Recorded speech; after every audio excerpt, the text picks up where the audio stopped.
I made a video earlier showing two patterns to simplify complex prefabs, and I want us to dive in a bit deeper into the first one. But before we do, let's talk about why we want to compose our prefabs of many small components in the first place. If you're using game objects in Unity, you're also using Unity's component-based architecture. In a component-based architecture, we are building objects by composing several smaller components. The components are intended to be usable in different forms of compositions. For example, you might have an object with a cube mesh and a rigid body. Or you have a cube mesh without a rigid body, but a light source instead. Both are working compositions. It is because these components are built with small responsibilities that we can easily reuse them for many permutations of compositions. When you make your own components, you can choose to follow the component architecture as well. For example, instead of having a large enemy component with health built into it, you can have the health represented by its own component. Now you can add this component to anything that needs health.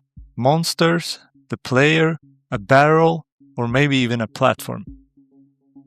Later, you might want to add more functionality related to health, like spawning damage numbers on damage or updating a health bar. Now you can do so in one place and it will work for all kinds of units in your game.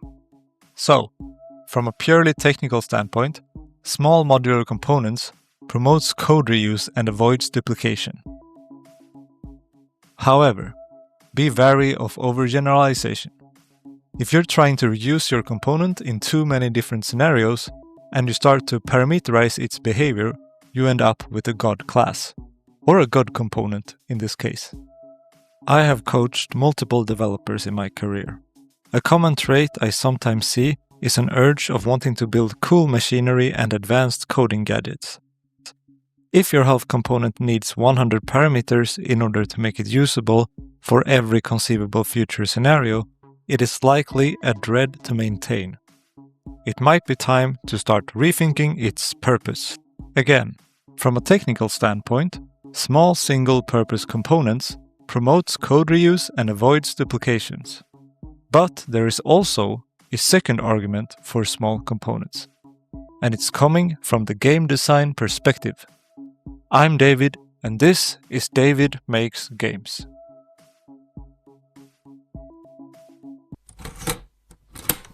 One of my favorite ways to intentionally design emergent gameplay, and I think the key two factors for me personally when I think about it, is flexibility and interaction. When I say flexibility, I'm talking about how flexible certain states or characteristics are in your game. That was Sakevelli from the Game Dev Field Guide.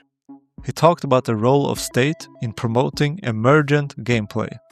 He then moves on to give an example of a game with fire magic. The player can use magic to put branches on fire. Now, this could be coded specifically to work on branches, but if we instead mark the branch as wood, for example by using a component, we can let the magic work on anything made on wood. A wooden ship, a door, or maybe even a shield.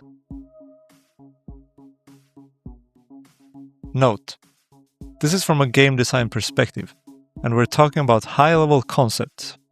From a technical standpoint, if you're using game objects, it may be more applicable to tag objects using the built-in tag system. Tags are faster to look up than components, but they are also less flexible and more technical if you're collaborating with non-coders. The point is just that, from a game design perspective, we can achieve a higher degree of dynamics if you extract the concept of wood into its own thing. By systematically organizing mechanics as the interaction of small components, we also make our mechanics more consistent and increase the possibility for a player to deduce how our game works. The player can use their existing knowledge of mechanics and make hypotheses of new scenarios. They will then feel satisfaction once those hypotheses are proven correct. To summarize, technically, modular components allow us to reuse code. On the other hand, modular mechanics allow the player to reuse existing knowledge to create new experiences. If you're working in a small studio, these have a higher chance to be correlated. However, you may not always have a one-to-one ratio between behavior and components.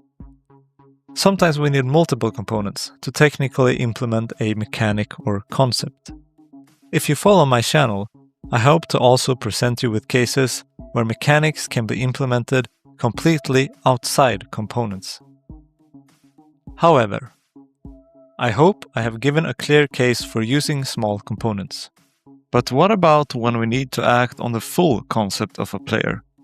And what can we do to make our long list of components manageable?